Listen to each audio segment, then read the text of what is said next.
Los tres partidos de mayoría se quedan con las 15 comisiones legislativas, el correísmo con 6 presidencias, Noboa con 5 y los socialcristianos con 4. ¿Cuál es el patrimonio de las nuevas autoridades de la Asamblea? Televistazo revisó las declaraciones presentadas ante la Contraloría. Televistazo recorre el complejo Toachi Pilatón, donde tras 14 años de construcción, solo funciona una parte. Las hermanas del Buen Pastor dan las últimas puntadas a la banda presidencial que Daniel Noboa lucirá este jueves en su posesión y Televistazo se la muestra. La ruta de la salida de la droga por medio de Galápagos ahora también es usada para ingresar armas al país, como los 120 fusiles, pistolas y alimentadoras decomisados este fin de semana por la Armada. El presidente electo de Argentina, Javier Milei, trabaja en la conformación de su gabinete ministerial tras derrotar al kirchnerista Sergio Massa.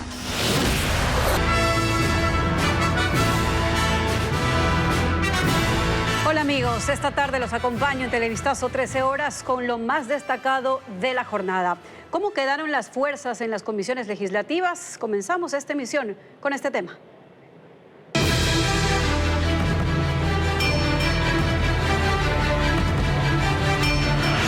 Asamblea. Mayoría sin rumbo claro. La mayoría en la Asamblea se replica en las comisiones, lo que les permitirá manejar las decisiones en esas instancias legislativas. Patricio Díaz informa que en ciertos casos el control es absoluto. El correísmo consiguió lo que esperaba. Se llevaron las comisiones más apetecidas y sumaron 6 presidencias de mesas legislativas. Logró, por ejemplo, el encabezar fiscalización. Pamela Aguirre fue elegida presidenta y ahí la Revolución Ciudadana tiene 4 miembros que junto a un socialcristiano, un legislador de ADN y sus aliados de Centro Democrático y Suma tienen mayoría absoluta. Completa la mesa gente buena que ha venido votando también con la mayoría. Construye cuestionó esto, lo llama aplanadora, no los incluyeron en la comisión.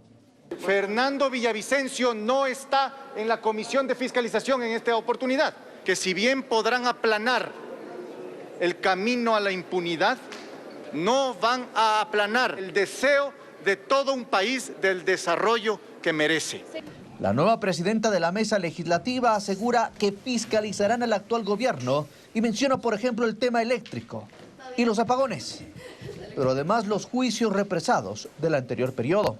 El juicio político al Consejo Nacional Electoral tiene que evacuarse. Hay solicitudes de juicios políticos presentados a exfuncionarios del gobierno, por ejemplo, el señor Ordóñez, entre otros. La Revolución Ciudadana también captó justicia. Para la presidencia fue elegido Fernando Cedeño y allí tienen 5 de 10 legisladores. Como el presidente tiene el poder de dirimir en un empate, las decisiones están en manos del movimiento. El oficialismo consiguió igualmente lo que esperaba. Las comisiones económicas. Valentina Centeno, jefa de bloque de ADN, es la nueva presidenta de la Mesa de Desarrollo Económico, donde tampoco parece que tendrá mayor inconveniente. Integran la comisión 2 legisladores de ADN y 3 de sus aliados, antes de Actuemos. Con eso tiene mayoría. Aquí llegarían las nuevas leyes económicas urgentes anunciadas por el presidente de la República, Daniel Noboa.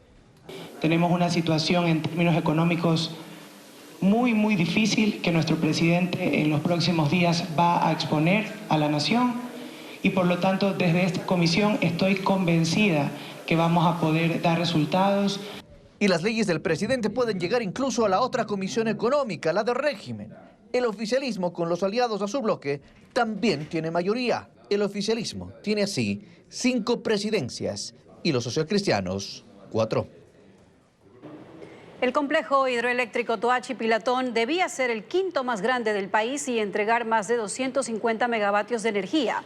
Este proyecto le costó al Estado una década de irregularidades y problemas legales. Francisco Garcés cuenta cómo está funcionando actualmente. 14 años después de que inició la construcción del complejo hidroeléctrico Toachi-Pilatón, con una inversión de más de $1.000 millones, el país recibe un porcentaje de la electricidad que ahí se debería producir. Proviene de estos 3 generadores que funcionan desde marzo. Son de la central Sarapullo, que es solo la primera etapa del proyecto. Cada equipo puede producir algo más de 16 megavatios y en total la central genera 49 cuando las 3 turbinas están al 100% de su capacidad. Pero eso depende del comportamiento del río Pilatón, que es el que provee del caudal para alimentar el complejo. El río se represa en esta captación de mediano tamaño. Para que la central funcione a toda su capacidad, requiere de cerca de 40 metros cúbicos de agua por segundo que se desvían por 4 canales que desembocan en un túnel que llega a la casa de máquinas para poner a rotar cada generador. Dependiendo de eso, justamente nosotros entramos con 1, 2 o 3 unidades de generación, que son las que tenemos acá. Conforme los caudales van subiendo en el río Pilatón, nosotros vamos incrementando también la potencia de nuestras unidades. Poner a funcionar Sarapullo requirió de trabajos que se hicieron los últimos 2 años. Se repararon de emergencia fallas detectadas y se debió instalar nuevos equipos electromecánicos. El trabajo concluyó a mediados del año pasado y tras las pruebas y ajustes, Sarapullo estuvo en condiciones de entregar energía desde marzo de este año al sistema nacional. La obra estuvo abandonada casi una década. Las fallas en la construcción y en la provisión de los equipos obligaron a suspender la obra e iniciaron las disputas entre el Estado y el consorcio chino-ruso CWE, que acabaron en demandas y terminaciones unilaterales de los contratos. Lamentablemente los acontecimientos, especialmente de orden judicial, ocurridos con los contratistas a su tiempo, pues impidió que la construcción marche de manera armónica. Eso hizo que un desfase de varios años no haya podido entrar esta central a operar. Solo en 2019 el gobierno firmó un contrato con la Rusati Asmash que proveyó los equipos faltantes y las reparaciones urgentes y se pudo poner a funcionar la central inicial del complejo Toachi-Pilatón, que es clave para la generación eléctrica del Ecuador porque se encuentra en la cordillera occidental. Es complementaria a las centrales hidroeléctricas orientales, ya que llegaría a su pico de generación en los meses en los que, en cambio, las del oriente están produciendo menos energía. Y los cortes de energía se retomaron este lunes en medio de la disminución de los niveles de agua en las hidroeléctricas del Austro. Sin embargo, en la Amazonía, las lluvias intensas ayudaron a incrementar el caudal de una de las centrales. Diego Cuenca con los contrastes. La escasez de lluvias está provocando que el caudal de las hidroeléctricas empiece a caer nuevamente durante las últimas horas, principalmente las que se ubican en la provincia de Azuay, que generan el 35% de electricidad del país. En el caso de la central Paute Molino, hasta ese domingo registraba 48 metros cúbicos de agua por segundo. Sin embargo, en la mañana de ese lunes cayó a 43 metros cúbicos. En la planta Mazar durante el fin de semana reportó 21 metros cúbicos por segundo, pero hoy entran 18 metros cúbicos de agua. Ya son 82 días de sequía hidrológica, por eso permanecen apagadas la mayor parte del día y solo se prenden entre las 5 de la tarde y las 10 de la noche para producir 1.270 megavatios hora y ahorrar agua. En la costa, la ausencia de precipitaciones afectó el caudal que alimenta la central Marcel Aniado, que se ubica entre Manabí y Guayas. El domingo registró 148 metros cúbicos y este lunes cayó a 92 metros cúbicos por segundo. En la Amazonía, en cambio, la situación es alentadora, porque desde la semana pasada está soportando intensas lluvias y durante el fin de semana ayudaron a incrementar el caudal del río Coca, en la provincia de Napo. Ese afluente que alimenta a la central Coca-Codo, en esos días registró 152 metros cúbicos y ese lunes pasó a 157 metros cúbicos por segundo. Esa central sí funciona todo el día y genera 1.500 megavatios hora. Por estos síntomas, la crisis de los apagones continúa y aún no se conoce hasta cuándo se implementará esa medida. Sin embargo, este miércoles y jueves no habrá cortes de energía por la posesión del nuevo presidente de la República.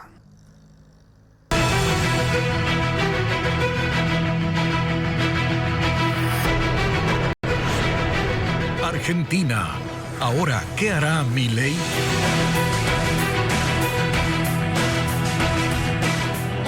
Javier Milei resultó electo como nuevo presidente de Argentina y hoy trabaja en la integración de su gabinete y en coordinar una reunión para la transición con el mandatario Alberto Fernández. Milei ha ratificado algunas propuestas radicales de cambio bajo su lema de transformar a Argentina en un camino de progreso. Reporta Pedro Jiménez. Milei, de 53 años, llega con un plan de gobierno de reducción drástica del gasto público y de impuestos, la eliminación del Banco Central y una apuesta por dolarizar la economía argentina. Lo caracteriza su estilo excéntrico, al que ayer dejó de lado en el momento de leer su discurso de agradecimiento, centrado en el cambio que ha prometido. Que hoy comienza el fin de la decadencia argentina. Desde la campaña combatió a la clase política tradicional, a la izquierda y particularmente al kirchnerismo, que llegó al poder por primera vez hace 20 años, al que ha hecho responsable de la crisis económica y social de Argentina. Sabemos que hay gente que se va a resistir. Sabemos que hay gente que quiere mantener este sistema de privilegios para algunos y que empobrece a la mayoría de los argentinos. A todos ellos quiero decirles lo siguiente: dentro de la ley todo, fuera de la ley, nada. Milei fue visitado en su residencia por el expresidente Mauricio Macri y por la ex candidata presidencial Patricia Bullrich, que quedó tercera en las elecciones de octubre. Y hoy lunes mantiene una serie de reuniones políticas y define su gabinete, que ha dicho será solo de 8 ministros, después de eliminar unas 10 carteras de Estado. Se han confirmado los nombres de Carolina Píparo, actual congresista. Ella estará al frente de la Seguridad Social. Diana Mondino, diputada electa por Buenos Aires, será la canciller. Y Mariano Cuneo, dueño de uno de los principales estudios jurídicos de Argentina, irá al Ministerio de Justicia. Milei llega, sin embargo, con muy poco apoyo legislativo. No tiene mayoría en ninguna de las cámaras del Congreso y tampoco un solo gobernador. Pero se dice convencido de poder lograr un cambio en Argentina desde el 10 de diciembre, cuando asuma el gobierno junto a Victoria Villarruel como vicepresidenta. Argentina y Ecuador sostienen una relación comercial consistente que se ampara en los acuerdos vigentes con el Mercosur. Sin embargo, en lo político hubo impases este año por la fuga de una sentenciada por cohecho que se encontraba refugiada en la embajada argentina en Quito. Entre Ecuador y Argentina existe una relación que se remonta a los tiempos en los que ambos territorios iniciaban sus procesos independentistas. En la actualidad, es el intercambio comercial el que marca el compás de esa complementariedad que unos llaman amistad y otros identifican como negocios. El Ecuador exporta a la Argentina materias primas. Los principales productos son plátanos, pescado procesado y pasta de cacao. En 2022, las exportaciones fueron de casi 300 millones de dólares. En cambio, el principal producto que Argentina exporta a Ecuador son los derivados de petróleo. En segundo lugar está el trigo y lo sigue la harina de soja. En 2022, las importaciones desde ese país llegaron a los 500 millones de dólares. El comercio entre ambas naciones se ampara en el acuerdo de alcance parcial de complementación económica que existe entre Ecuador y los países del Mercosur, y un par de acuerdos regionales adicionales, instrumentos que otorgan preferencias arancelarias a un importante número de subpartidas. Pero una cosa es el comercio y otra la diplomacia, que sí se vio trastocada en los últimos meses. Todo empezó cuando María de los Ángeles Duarte, sentenciada por cohecho, salió de la residencia del embajador de Argentina en Quito, donde se había refugiado desde agosto del 2020 para evitar ir a prisión. En marzo del 2023 decidió salir de allí y se volvió a saber de ella cuando ya estaba en Caracas. Las relaciones diplomáticas entre ambos países se restablecieron en julio del 2023, como si no hubiera pasado nada.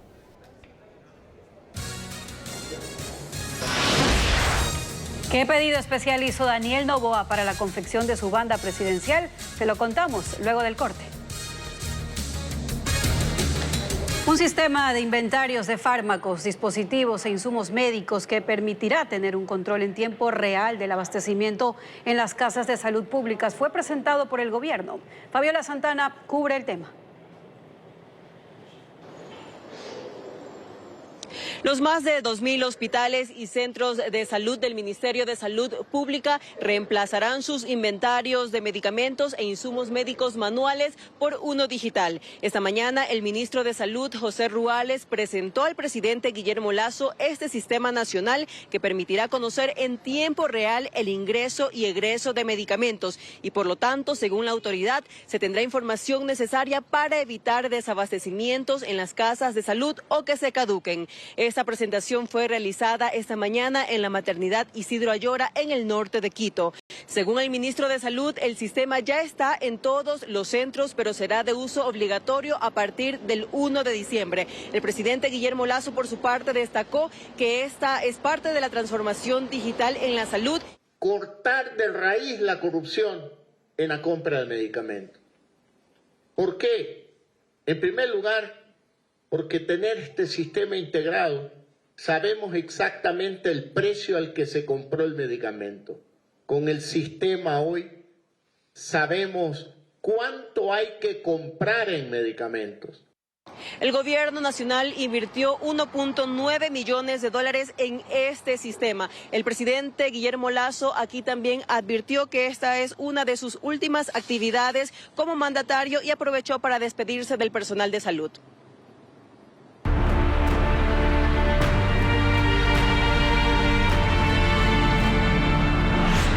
Ecuador, el debate de la eutanasia.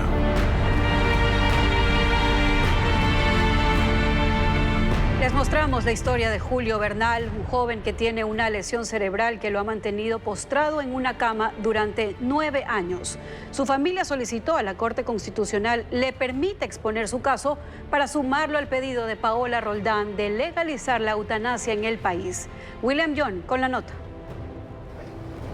Hace 9 años, Julio Bernal fue declarado muerto por cerca de 30 minutos, pero de forma sorpresiva los médicos pudieron reanimarlo. Ahora tiene 39 años, pero desde aquel episodio ha permanecido en condiciones críticas. Sufre encefalopatía anóxica, una lesión cerebral provocada cuando su corazón dejó de bombear sangre y oxígeno a sus órganos, luego de un paro cardiorrespiratorio. En su casa, en Santo Domingo de los Áchilas, su familia adecuó el espacio de la lavandería como un cuarto de hospital y allí recibe atención las 24 horas porque Julio ya no puede valerse por sí mismo, no puede moverse, no habla y recibe comida por una sonda gástrica. Tiene el 98% de discapacidad física, pérdida de conciencia y un severo daño cerebral. Y el 70% de su respiración es inducida. Su madre, Margarita Jarrín, tiene 71 años y es su principal cuidadora. Sin embargo, dividen el día en turnos, pues hay que moverlo unas 30 veces cada 24 horas. Luego de 9 años y 7 meses en estas condiciones, ya hablan de eutanasia. Amanda, su hermana, pidió a la Corte Constitucional que les permitan exponer su caso en la audiencia de esta tarde sobre la despenalización de la eutanasia y así respaldar el planteamiento de Paola Roldán, quien busca abrir la puerta para su legalización. No vemos bien que mi hermano tenga aparatos extraños en su cuerpo. Eso no es tener una vida digna. Entonces, ha sido una decisión en conjunto, no solamente mía como representante legal de mi hermano. Los gastos son de casi $2,000 al mes en una familia en la que los ingresos no alcanzan. Deben cubrir la medicina, pañales, suplementos y la alimentación de Julio para mantenerlo despierto. Y se ultiman los detalles para la posesión presidencial de Daniel Noboa. La banda que se le colocará es un elemento clave y las hermanas del Buen Pastor son las encargadas de elaborarla. Carla Delgado las visitó. Hacen una concesión especial para que podamos entrar al convento, porque son religiosas de claustro. Las hermanas del Buen Pastor Vida Contemplativa son las encargadas de elaborar la banda presidencial. Cuentan que fue la del presidente Gabriel García Moreno la primera banda que confeccionaron, en gratitud por haber traído la congregación al país desde Canadá. Hace 30 días recibieron la misión y no han parado de trabajar. Bordar no es fácil, más aún el símbolo que lucirá el presidente en el acto con el que oficialmente asume el mandato. En la mañana empezamos a las 9 hasta las 12:30. Inmediatamente a las 2, nuevamente hemos estado hasta las 5 o 6 de la tarde más o menos. Usamos 4 tipos de gusanillo. Está que es gusanillo de oro, está el dorado, el briscado, el opaco y el plateado. La puntada que se usa se llama puntada tango. La banda se trabaja sobre terciopelo. Lo más complejo sin duda es el escudo. Mide 8 centímetros y tiene más de una veintena de detalles en miniatura. No siempre fue de ese color. Alguna vez tuvo el fondo celeste. Porque se pensaba o se creía que Guayaquil podría ser la capital del Ecuador. Entonces por eso la mandaban a hacer en ese color. Ahora la letra será imprenta. Aseguran que el presidente electo hizo solo un pedido. Poderle poner algunos broches en la banda para que se pueda sostener el collar que le pone, para que no se le venza porque dicen que es pesado.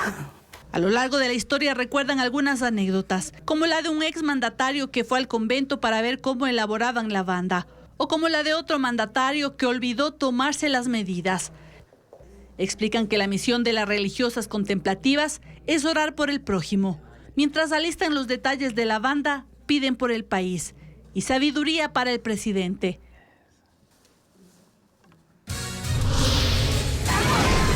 Tres días de luto en República Dominicana por las 21 muertes que dejaron las lluvias del fin de semana. Las imágenes al volver. Solo 95 de los 175 postulantes que siguen en el concurso para jueces de la Corte Nacional rendirán este martes una segunda prueba de confianza. En el Pleno de la Judicatura se expresó que esto viola el derecho a la igualdad, pero se aprobó con el voto dirimente del presidente Wilman Terán. Informa Jacqueline Rodas. El concurso para jueces de la Corte Nacional sigue con problemas y oscuridades. Luego de la falla detectada en el sistema de la prueba de confianza, reportada por 5 postulantes, el Consejo de la Judicatura propuso que quien quiera la repita. Contestaron 95 de los 175 aspirantes que siguen en el proceso, pero llovieron las críticas y el director pidió al Pleno que tome la decisión definitiva. Pero no dicen que han tenido problemas en que no se ha desplegado, no se ha visualizado la calculadora. Eso les estoy preguntando. No, señor presidente, en estos 95 no se expresa un detalle de esa naturaleza. Los vocales Fausto Murillo y Yolanda Yupangui se opusieron a tomar la prueba solo a 95. Precisamente ahí vamos a romper el principio de igualdad. Generar una nueva convocatoria cuando ya se rindió la otra. Las áreas técnicas dieron 3 opciones de solución, entre ellas repetir la prueba, pero a todos. Sin embargo, el vocal Javier Muñoz insistió y mocionó que solo la repitan 95 concursantes. Si hay apoyo, si no, pues... Porque con la moción que se está presentando, se puede afectar derechos del universo total de postulantes. Mi voto en contra. Deben establecerse las correspondientes responsabilidades antes de... Por eso mi voto es en contra. El presidente Wilman Terán sí lo apoyó y su voto es dirimente. Solo repetirán el examen una parte de los postulantes. Este concurso no está amarrado de ninguna manera. Rechazo cualquier situación. Yo lo hago por efecto de transparencia. Por ello, mi voto es a favor. La prueba de confianza mide aptitudes y destrezas. Se repetirá este martes. República Dominicana decretó 3 días de duelo nacional por los 21 muertos que dejan las lluvias e inundaciones del fin de semana. El gobierno afirma que lo ocurrido ha sido la mayor precipitación fluvial que se ha registrado en ese país. La mayor parte de República Dominicana sigue en alerta, luego de las inundaciones catastróficas registradas. En Santo Domingo, la ciudad capital, las imágenes son estremecedoras. Se formaron ríos correntosos en las calles que arrasaron con decenas de vehículos. Además, el agua se metió en casas y edificios.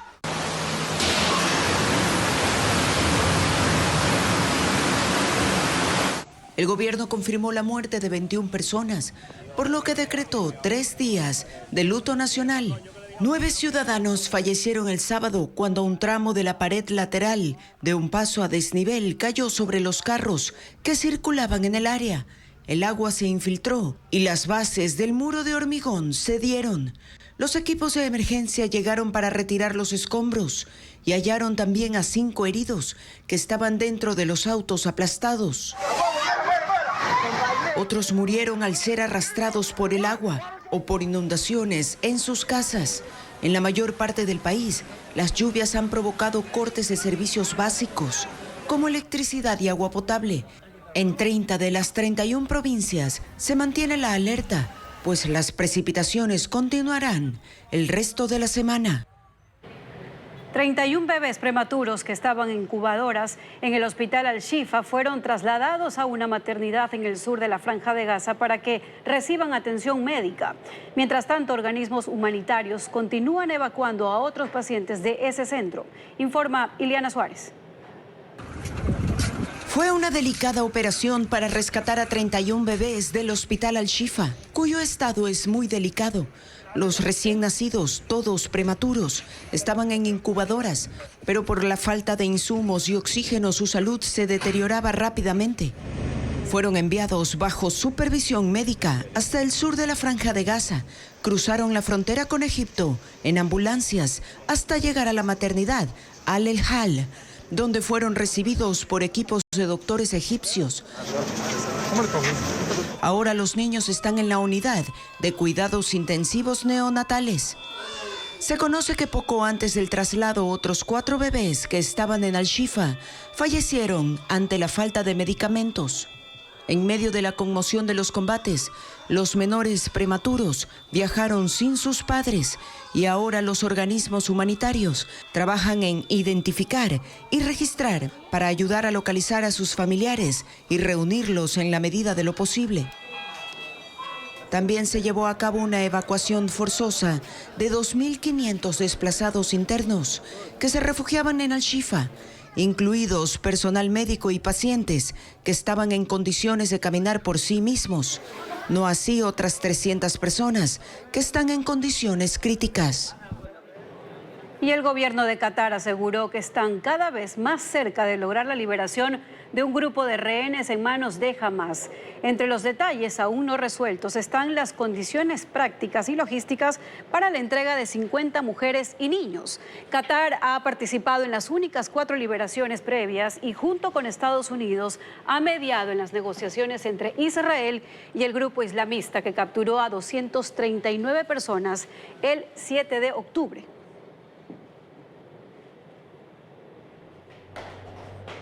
En el país hay 190 institutos técnicos y tecnológicos entre públicos y privados que ofertan 420 carreras. Sin embargo, apenas 47.500 jóvenes están matriculados. Hernán Higuera informa que las profesiones del futuro generarán más plazas de trabajo. El constante progreso tecnológico, la transformación demográfica y el cambio climático son para la Organización Internacional del Trabajo, la UNESCO y el Banco Mundial las alertas al mundo de que las carreras técnicas no deben ser consideradas más una vía educativa de segundo nivel, porque son las carreras que las empresas considerarán para el futuro. Y todo gravita hacia el predominio de profesiones tecnológicas técnicas y ya no a las tradicionales. Hay que dar a conocer que las carreras técnicas tecnológicas pagan y pagan bien. Un rango salarial de un médico inicia en $800 y ahora necesitamos desarrolladores de software, tecnólogos, a los cuales se les paga entre $1.500 y $2.000. Entonces, esa es la información que necesitan saber. Las nuevas generaciones de trabajadores serán seleccionados por su conocimiento de la inteligencia artificial. Se requerirán desarrolladores de software y aplicaciones, especialistas en tecnología de la información y comunicación, analistas de datos, expertos en marketing digital y comercio electrónico, especialistas en ciberseguridad, en energía renovable y sostenibilidad ambiental, diseñadores de realidad virtual y aumentada, así como especialistas en automatización y robótica. En el país hay 190 institutos técnicos y tecnológicos, de ellos 55 son públicos. Actualmente se ofertan 420 carreras y están matriculados apenas 47.500 estudiantes, algunos descubriendo su vocación. El Instituto Central Técnico es uno de los más grandes en el Ecuador que se dedica a capacitar a los nuevos profesionales. El conocimiento que adquieren es primero teórico, lo práctico viene luego. armar y desarmar motores o una caja de cambios automática automotriz para el caso. Requiere pericia, concentración, conocimiento y aplicación de lo teórico. Identifican tamaños y formas, medidas y el funcionamiento de cada pieza. Todo les debe quedar operativo. Los institutos superiores públicos en el Ecuador apenas si se están equipando. El saliente gobierno de Guillermo Lasso ha entregado tornos y fresadoras que servirán para hacer partes y piezas automotrices o de máquinas industriales. Los viejos tornos van quedando al reemplazo por estos que ya vienen con tecnología de control numérico y los estudiantes ahora se capacitan para programarlos. Desarrollándonos en lo que es nuestra profesión y poder ser, digamos, como países como Alemania, que ya tienen este proceso mucho más claro. El equipamiento y las mejoras en infraestructura para los institutos superiores llega a los $4,5 millones para beneficio de 15.078 futuros nuevos profesionales técnicos. Mientras en lo académico se abren las posibilidades de ampliar las especializaciones. Hay 4 institutos que ofrecen maestrías a quienes desean continuar sus estudios. Las maestrías son en tecnología en entornos digitales para la educación, tecnología en startups como emprendimientos, maestría tecnológica en ecosistemas digitales para negocios y tecnologías en extracción, levantamiento y tratamiento de crudos pesados. Hay una cantidad de becas, hay una cantidad de oportunidades que los jóvenes también pueden optar, pueden buscar.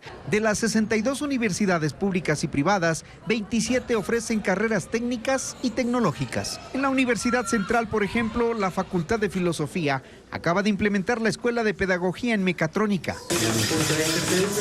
Tiene 400 alumnos, se preparan para las profesiones del futuro, para la industria robotizada, para atender aquellas demandas de nuevos servicios. Hay un Ecuador industrial que requiere fuerza laboral con conocimiento técnico moderno. Es ahí donde están las oportunidades de empleabilidad a corto plazo. Y mañana en el siguiente informe les hablaremos sobre cómo las pasantías ayudan a mejorar las capacidades de los estudiantes. 120 fusiles, pistolas y alimentadoras fueron decomisados por la Armada a 150 millas náuticas de Galápagos. Es el mayor cargamento de este tipo incautado por la entidad, valorado en $1 millón. Merino Ochoa amplía el caso. El arsenal llegó a la isla San Cristóbal en Galápagos a las 10 de la mañana de este lunes. Según un primer balance, son 120 fusiles, 48 pistolas y 124 alimentadoras que estaban dentro de 9 maletas negras. Los guardacostas de la Armada detectaron una lancha rápida a 150 millas náuticas del archipiélago, en la zona económica exclusiva del Pacífico, donde era transportado el cargamento. Ahí, luego de un enfrentamiento a bala, los delincuentes arrojaron la mercancía y huyeron en una embarcación que tenía 2 motores fuera de borda. Las primeras investigaciones determinan que presuntamente las armas fueron entregadas por los cárteles del Pacífico para ser distribuidas a los grupos criminales que operan en Ecuador, principalmente en la provincia de Manabí, que son el brazo logístico para el tráfico de las mismas y el envío de cocaína. Hasta ahora el valor del hallado bordea el $1 millón.